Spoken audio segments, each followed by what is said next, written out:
વિદ્યાર્થી મિત્રો, આજે આપણે ધોરણ 12 વિજ્ઞાન પ્રવાહ મેથ્સના ચેપ્ટર 3 શ્રેણિક વિશેનો અભ્યાસ કરીશું. સૌપ્રથમ આપણે એની વ્યાખ્યા જોઈશું. શ્રેણિક એટલે શું? તો કોઈપણ સંખ્યાઓ અને વિધેયોની ક્રમમાં લંબચોરસ સારણીને આપણે શ્રેણિક કહીએ છીએ. સંખ્યાઓ અને વિધેયોની ક્રમમાં લંબચોરસ સારણીને શ્રેણિક કહીએ છીએ. દાખલા તરીકે કોઈ સંખ્યાઓ આપણે લઈએ 2, 3, 4, 7 અને એને આ રીતની ગોઠવણીને આપણે શ્રેણિક કહીએ છીએ. શ્રેણિકને દર્શાવવા માટે capital A, capital B, capital C વગેરેનો ઉપયોગ થાય છે. આ શ્રેણિક એમ બીજા પ્રકારનો એક બીજો શ્રેણિક B બરાબર 1, 3, 5, 7, 8, 10. અહીં આપણે વાસ્તવિક સંખ્યાઓ લીધી છે. સંકર સંખ્યાઓ પણ હોઈ શકે અને વિધેયો પણ હોઈ શકે. તો સંખ્યાઓની ગોઠવણીને આપણે શ્રેણિક કહીએ છીએ. આ શ્રેણિકમાં આ 2, 3 ને આપણે પ્રથમ હાર કહીએ છીએ. આ જે 2, 3 લખ્યા છે એને આપણે પ્રથમ હાર એટલે કે R1 કહીએ છીએ અને 4, 7 એને બીજી હાર એટલે રો 2 જેને આપણે R2 વડે ઓળખીશું. 2, 4 ને પ્રથમ સ્તંભ એટલે પ્રથમ કોલમ C1 કહીશું અને 3, 7 એને બીજો સ્તંભ એટલે C2 તરીકે ઓળખીશું. આ શ્રેણિક એમાં 2 હાર અને 3 સ્તંભ છે. 2 હાર છે, પ્રથમ હાર, બીજી હાર એટલે મેં 2 લખ્યા બાય 2 સ્તંભ છે, પ્રથમ સ્તંભ, બીજો સ્તંભ. તેથી આ શ્રેણિક 2x2 પ્રકારનો શ્રેણિક છે એમ કહેવાય. બીજો શ્રેણિક B જોઈએ તો એમાં 3 હાર છે, R1, R2 અને R3 અને 2 સ્તંભ છે 1, 5, 8 આ પ્રથમ સ્તંભ C1, બીજો સ્તંભ 3, 7, 10 એને આપણે C2 કહીશું. એટલે આ શ્રેણિકમાં 3 હાર અને 2 સ્તંભ હોવાથી તેને 3x2 પ્રકારનો શ્રેણિક કહે છે. પ્રથમ શ્રેણિક એ ની કક્ષા 2x2 કહેવાય છે, જ્યારે બીજા શ્રેણિક બીની કક્ષા 3x2 કહેવાય છે. ત્રીજો શ્રેણિક આપણે લઈએ તો આ શ્રેણિકમાં 2, 3, 5, 2, -3, 7 આ પ્રકારનો શ્રેણિક લઈએ તો આ શ્રેણિકમાં આપણને જણાય છે કે બે હાર છે, 2, 3, 5 આ પ્રથમ હાર R1 અને 2, -3, 7 આ બીજી હાર R2. એ પ્રમાણે પ્રથમ સ્તંભ C1, બીજો સ્તંભ C2 અને ત્રીજો સ્તંભ C3 છે. 2, 2 પ્રથમ સ્તંભ, 3, -3 બીજો સ્તંભ, 5, 7 ત્રીજો સ્તંભ છે. એટલે આ શ્રેણિકમાં 2 હાર અને 3 સ્તંભ હોવાથી 2x3 પ્રકારનો શ્રેણિક છે એમ કહેવાય. આમ વિદ્યાર્થી મિત્રો, તમે સમજી ગયા હશો કે શ્રેણિકની કક્ષા એટલે શું. પ્રથમ શ્રેણિક એમાં 2x2 એ શ્રેણિકની કક્ષા કહેવાય છે. બીજા શ્રેણિક બીમાં 3x2 એ શ્રેણિકની કક્ષા છે અને ત્રીજા શ્રેણિક Cમાં 2/3 શ્રેણિકની કક્ષા છે, અથવા તો 2/3 શ્રેણિક કહેવાય છે. હવે આ શ્રેણિકમાં કેટલા સભ્યો છે એ કક્ષા પરથી જાણવું હોય તો 3 × 2 એટલે 6 સભ્યો હશે. આ શ્રેણિકમાં 1 2 3 4 5 6 સભ્યો છે, 3 × 2 6 સભ્યો છે. આ શ્રેણિકમાં 1 2 3 4 એમ 4 સભ્યો છે. એટલે આ 2/2 શ્રેણિક હોવાથી એની કક્ષા પરથી શ્રેણિકમાં કેટલા સભ્યો હોય એ આપણે જાણી શકીએ છીએ. આ બધા શ્રેણિકો ગમે તે કક્ષાના અને ગમે તે હાર અથવા સ્તંભના હોઈ શકે. એટલે કે વ્યાપક રીતે આપણે જોઈએ તો m/n કક્ષાનો કોઈ શ્રેણિક લઈએ તો તે શ્રેણિકમાં હારની સંખ્યા કેટલી હોય m, અને સ્તંભની સંખ્યા બરાબર n હોય છે. અને તેમાં કુલ ઘટકો કેટલા હોય તો m/n નો જેટલો ગુણાકાર થાય એટલા ઘટકો આ શ્રેણિકમાં હોય છે. એટલે શ્રેણિકની કક્ષા વિશે વિદ્યાર્થી મિત્રો આપણને ખ્યાલ આવી ગયો હશે. વ્યાપક રીતે m/n શ્રેણિકની લંબચોરસ સારણી આ પ્રમાણે થાય. કોઈ એક શ્રેણિક આપણે a લઈએ તો શ્રેણિક એમાં આ જે પ્રથમ ઘટક હશે એને આપણે a11 વડે દર્શાવીશું. આનો મતલબ એ થયો કે આ શ્રેણિકમાં a11 ઘટક એ પ્રથમ હાર અને પ્રથમ સ્તંભનો ઘટક હશે. એ જ રીતે a12 એ પ્રથમ હાર અને બીજા સ્તંભનો ઘટક હશે. આ પ્રમાણે a13 એ પ્રથમ હાર અને ત્રીજા સ્તંભનો ઘટક હશે. આ પ્રમાણે a1j એ પ્રથમ હાર અને જેમાં સ્તંભનો ઘટક છે. એ જ રીતે a1n એ પ્રથમ હાર અને nમાં સ્તંભનો ઘટક છે. આ પ્રમાણે a21 a22 a23 a2j a2n આ બીજી હાર છે.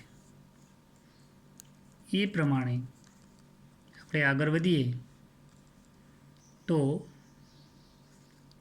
આઈમી હાર અને પહેલા સ્તંભનો ઘટક ai1, આઈમી હાર બીજા સ્તંભનો ઘટક ai2, આઈમી હાર અને ત્રીજા સ્તંભનો ઘટક ai3, આઈમી હાર અને જેમાં સ્તંભનો ઘટક aij, અને આઈમી હાર અને એનમાં સ્તંભનો ઘટક ain મળે છે.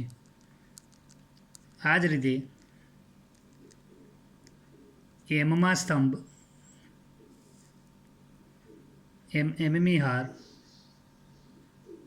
અને પ્રથમ સ્તંભનો ઘટક am1, એમમી હાર અને બીજા સ્તંભનો ઘટક am2, એમમી હાર અને ત્રીજા સ્તંભનો ઘટક am3.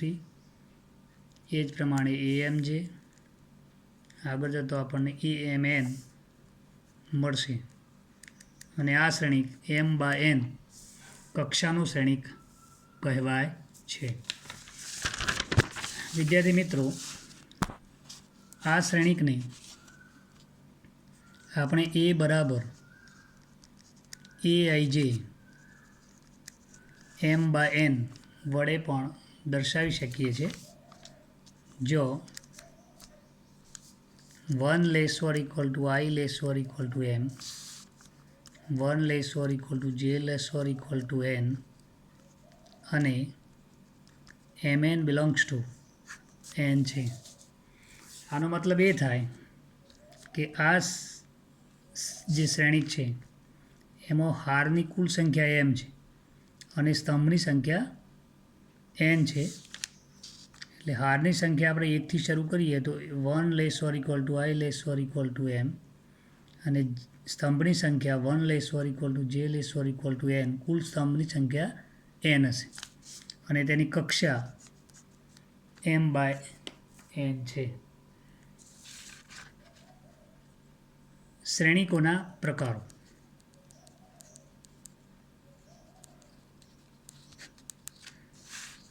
પ્રથમ શ્રેણિક, જેને આપણે સ્તંભ શ્રેણિકના નામે ઓળખીએ છીએ, એને કોલમ મેટ્રિક્સ કહેવાય છે. તો જે શ્રેણિકમાં સ્તંભની સંખ્યા એક જ હોય તેવા શ્રેણિકને સ્તંભ શ્રેણિક કહે છે. સ્તંભની સંખ્યા એક જ હોય તેવા શ્રેણિકને સ્તંભ શ્રેણિક કહે છે. દાખલા તરીકે શ્રેણિક A બરાબર 2, 3, 5. તો આ શ્રેણિકમાં હારની સંખ્યા 3 છે. R1, હારની સંખ્યા અહીં ગમે તેટલી હોઈ શકે, R2 અને R3, પણ સ્તંભની સંખ્યા એક જ છે, એક જ સ્તંભ છે. એક જ સ્તંભવાળા શ્રેણિકને સ્તંભ શ્રેણિક કહેવાય છે. આ શ્રેણિકમાં હારની સંખ્યા 3 અને સ્તંભની સંખ્યા 1 હોવાથી આ શ્રેણિકની કક્ષા 3/1 છે એમ કહેવાય, અને આ શ્રેણિકને સ્તંભ શ્રેણિક કહેવાય છે. વ્યાપક રીતે શ્રેણિક A બરાબર AI1 m/1 પ્રકારના શ્રેણિકને સ્તંભ શ્રેણિક કહે છે. જો I બરાબર 1, 2, 3 અપ ટુ m. આ શ્રેણિકમાં હારની સંખ્યા m અને સ્તંભની સંખ્યા એક જ છે, તેથી આ શ્રેણિકને સ્તંભ શ્રેણિક કહે છે. આ જ પ્રમાણે હાર શ્રેણિક એટલે કે રો મેટ્રિક્સની આપણે વ્યાખ્યા જોઈશું. તો જેમ સ્તંભ શ્રેણિકમાં હતું એ જ પ્રમાણે હારની સંખ્યા એક જ હોય, હારની સંખ્યા એક જ હોય તેવા શ્રેણિકને હાર શ્રેણિક કહે છે. દાખલા તરીકે શ્રેણિક B બરાબર 2, 3, 7. તો આ શ્રેણિકમાં સ્તંભની સંખ્યા 3 છે, C1, C2, C3, પણ હારની સંખ્યા એક જ છે, તેથી આ શ્રેણિક 1/3 પ્રકારનો હાર શ્રેણિક છે તેમ કહેવાય. વ્યાપક રીતે જોઈએ તો શ્રેણિક B બરાબર B1J 1/n એ 1/n કક્ષાનો એક જ હાર હોવાથી એક જ હાર દર્શાવે છે અને સ્તંભની સંખ્યા n છે, તેથી એક જ હાર હોવાથી આ પ્રકારના શ્રેણિકને હાર શ્રેણિક કહે છે. જો J બરાબર 1, 2, 3 અપ ટુ n. આમ એક જ સ્તંભવાળા શ્રેણિકને સ્તંભ શ્રેણિક અને એક જ હારવાળા શ્રેણિકને હાર શ્રેણિક કહે છે. ત્યારબાદ ત્રીજા પ્રકારનો શ્રેણિક, જેને આપણે ચોરસ શ્રેણિક તરીકે ઓળખીશું, સ્ક્વેર મેટ્રિક્સ. તો જે શ્રેણિકમાં હારની સંખ્યા બરાબર સ્તંભની સંખ્યા હોય, એટલે કે હાર અને સ્તંભની સંખ્યા સમાન હોય તેવા શ્રેણિકને ચોરસ શ્રેણિક કહે છે. m/n શ્રેણિકમાં જો m બરાબર n હોય, એટલે કે હારની સંખ્યા બરાબર સ્તંભની સંખ્યા હોય, તો તે શ્રેણિક ને ચોરસ શ્રેણિક કહે છે. આમ સમાન હાર અને સમાન સ્તંભ જેમાં હોય એવા શ્રેણિકને ચોરસ શ્રેણિક કહે છે. આ પ્રકારના શ્રેણિકને n કક્ષાવાળો શ્રેણિક પણ કહે છે. શ્રેણિક એ બરાબર, દાખલા કે આપણે લઈએ, અહીંયા આગળ 2 મેં લખ્યા તો આ શ્રેણિકમાં એક હાર અને એક સ્તંભ છે. આ શ્રેણિકને ચોરસ શ્રેણિક કહેવાય છે. શ્રેણિક બી 2, 3, 7, 8, તો આમાં 2 હાર અને 2 સ્તંભ હોવાથી 2x2 પ્રકારનો ચોરસ શ્રેણિક છે, કારણ કે સ્તંભની સંખ્યા બરાબર હારની સંખ્યા. એ પ્રમાણે શ્રેણિક સી બરાબર 2, 3, 7, 1, 4, 0, -1, -4, 5. તો આ શ્રેણિકમાં હારની સંખ્યા 1, 2, 3, સ્તંભની સંખ્યા પણ 1, 2, 3, 3x3 પ્રકારનો શ્રેણિક હોવાથી આ શ્રેણિકને ચોરસ શ્રેણિક કહેવાય છે. અને આ શ્રેણિકને 3 કક્ષાવાળો શ્રેણિક પણ કહે છે. ત્યારબાદ વિકર્ણ શ્રેણિક. વિકર્ણ શ્રેણિકને આપણે ડાયાગોનલ મેટ્રિક્સ તરીકે પણ ઓળખીએ છીએ. જો કોઈ ચોરસ શ્રેણિક ના વિકર્ણ ઘટકો સિવાયના બધા જ ઘટકો શૂન્ય હોય. પ્રથમ આપણે ઉદાહરણ જોઈએ એટલે તમને સારી રીતે ખ્યાલ આવશે. દાખલા કે શ્રેણિક એ, એના 2 પ્રકારના વિકર્ણ હોય. આ એક વિકર્ણ મેં લખ્યો, બીજો વિકર્ણ આ રીતે હોય. પણ આ વિકર્ણ જે ઘટક છે અગ્રવિકર્ણ, એ અગ્રવિકર્ણના ઘટકો સિવાયના બધા જ ઘટકો જો શૂન્ય હોય તો આવા શ્રેણિકને વિકર્ણ શ્રેણિક કહે છે. આ વિકર્ણ ઘટક સિવાયના તમામ ઘટકો શૂન્ય છે તો આવા શ્રેણિકને વિકર્ણ શ્રેણિક કહે છે. એટલે કે બી બરાબર આપણે BIJ m/n શ્રેણિક લઈએ તો આ શ્રેણિકમાં માટે આ જે BIJ ઘટક છે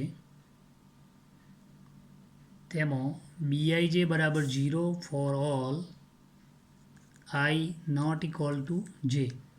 એટલે I અને j સરખા ના હોય તેવા તમામ ઘટકો માટે BIJ 0 હોય તો તેવા શ્રેણિકને વિકર્ણ શ્રેણિક કહે છે. દાખલા તરીકે આ શ્રેણિકમાં આ ઘટકને આપણે A11 કહીશું, જેમાં I બરાબર j છે, જે 0 નહીં હોય. A12 આ બીજો ઘટક A12 છે. ત્રીજો ઘટક A13. તો આ A12 ઘટકમાં 1 is not equal to 2 એટલે I not equal to j. અહીં પણ I not equal to j. અહીં આગળ જોઈએ તો A21 જે 0 થાય છે, A31, A22, A23, A32 અને A33. તો વિકર્ણ ઘટકો આપણે જોઈશું તો A11, A22, A33 જેમાં I બરાબર j છે. જ્યારે વિકર્ણ સિવાયના ઘટકોમાં I not equal to j હોવાથી અહીં વ્યાખ્યા પ્રમાણે એ બધા ઘટકો શૂન્ય મળે છે. દાખલા કે A12 તો શૂન્ય, A13 પણ 0 મળે છે, A21 પણ 0 મળે છે, A31 પણ 0 મળે છે, A32 પણ 0 મળે છે, A23 પણ 0 મળે છે. એટલે જ્યાં I not equal to j છે, I અને j સરખા નથી, એવા તમામ ઘટકો જો શૂન્ય થતા હોય તો તેવા શ્રેણિકને વિકર્ણ શ્રેણિક કહે છે. દાખલા કે શ્રેણિક બી બરાબર 2, 0, 0, 3. તો આ પ્રકારનો એક શ્રેણિક આપણે લઈએ 2x2, તો આ ચોરસ હોવો જોઈએ અને એના I નોટ ઇક્વલ ટુ જે વાળા ઘટકો શૂન્ય હોવા જોઈએ. તો આવા શ્રેણિકને વિકર્ણ શ્રેણિક કહે છે. ત્યાર પછીની વ્યાખ્યા અદિશ શ્રેણિક, જેને આપણે સ્કેલર મેટ્રિક્સ પણ કહીએ છીએ. જો કોઈ વિકર્ણ શ્રેણિકના બધા જ વિકર્ણ ઘટકો સમાન હોય, ઉદાહરણ લઈએ, દાખલા કે A બરાબર બે બે અને બે આ બધા જ ઘટકો સમાન હોય અને બાકીના ઘટકો વિકર્ણ શ્રેણિક હોવાથી શૂન્ય હોય.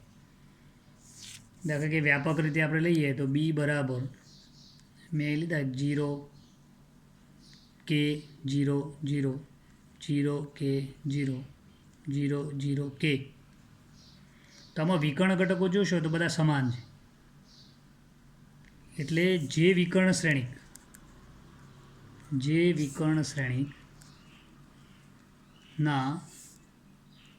વિકર્ણ ઘટકો સમાન હોય તેવા શ્રેણિકને અદિશ શ્રેણિક કહે છે. અહીં i નોટ ઇક્વલ ટુ જે માટે ઘટક bij બરાબર 0 અને i બરાબર j માટે ઘટક bij બરાબર k આવું કોઈ શ્રેણિક b બરાબર bij માટે થતું હોય, શ્રેણિક b લઈએ આપણે b બરાબર bij m/n, એમાં i not equal to j માટે એટલે i not equal to j માટે આ બધા જ ઘટકો શૂન્ય થતા હોય અને i બરાબર j વાળા ઘટકો સમાન k થતા હોય તો આવા શ્રેણિકને અદિશ શ્રેણિક કહે છે. અદિશ શ્રેણિક એક પ્રકારનો વિકર્ણ શ્રેણિક જ છે. ત્યાર પછીની વ્યાખ્યા આપણે જોઈશું એકમ શ્રેણિક.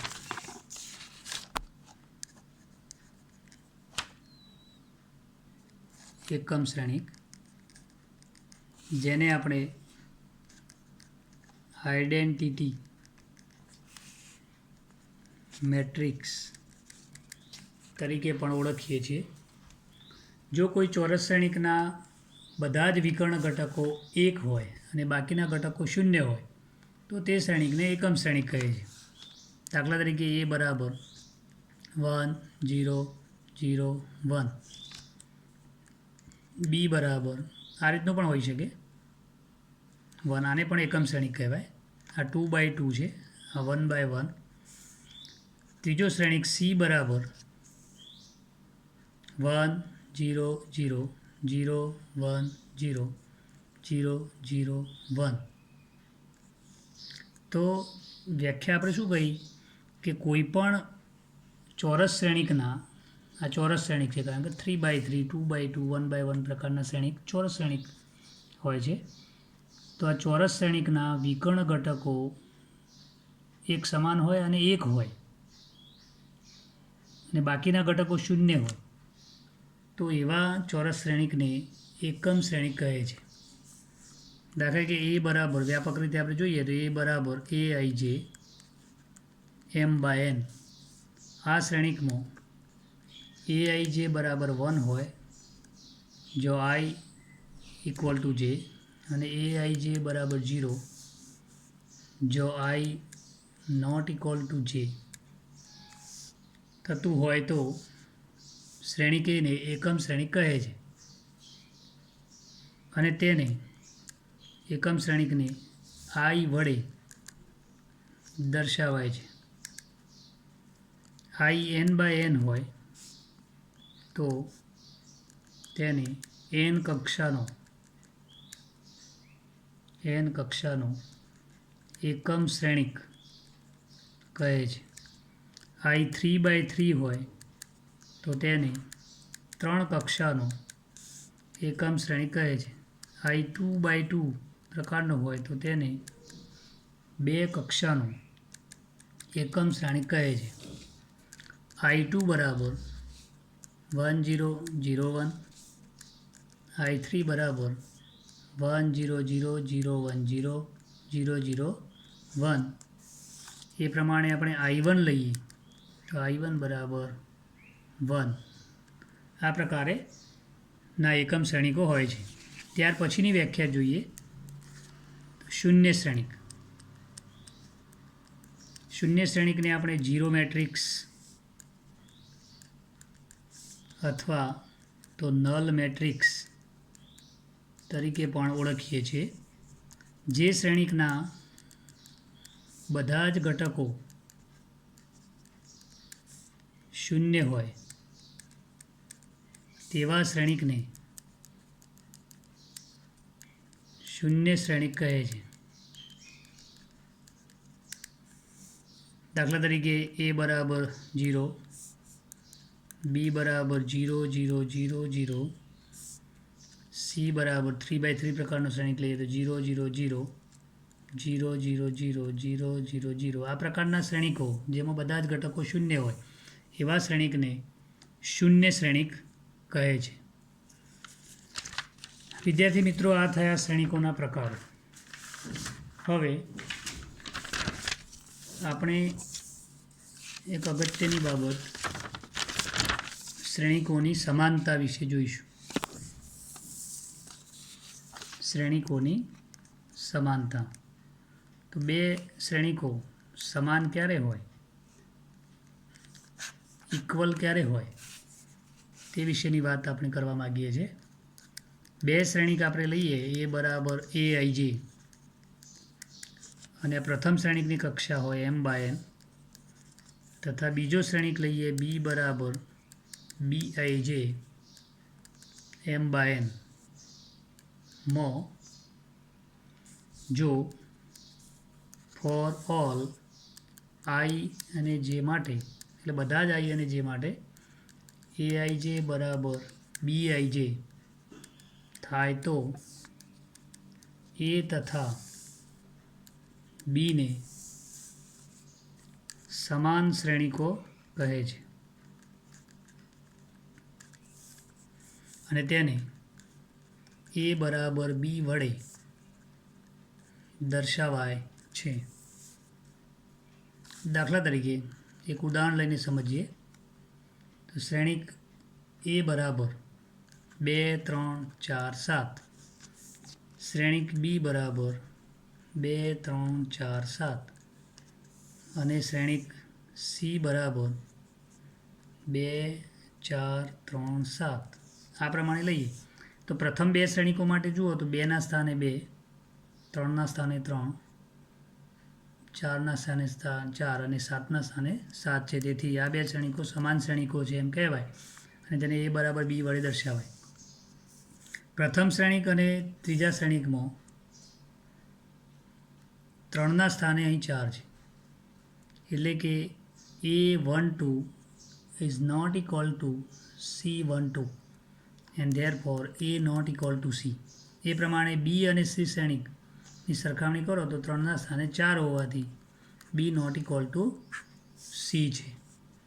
આમ જો શ્રેણિકના દરેક ઘટકો aij બરાબર bij થતા હોય તો આવા શ્રેણિકોને સમાન શ્રેણિકો કહે છે અને તેમને a બરાબર b વડે દર્શાવાય છે. વિદ્યાર્થી મિત્રો, સ્વાધ્યાય 3.1 આટલી થિયરીના આધારે આપણને ગણવાનું થાય છે. એના દાખલા પણ સરળ છે. સ્વાધ્યાય પહેલાં કેટલાક ઉદાહરણો આપેલા છે. આ ઉદાહરણોનો અભ્યાસ કરશો તો સ્વાધ્યાય પણ આપણને આવડશે. આગળના વિડીયોમાં આપણે આગળ અભ્યાસ કરીશું.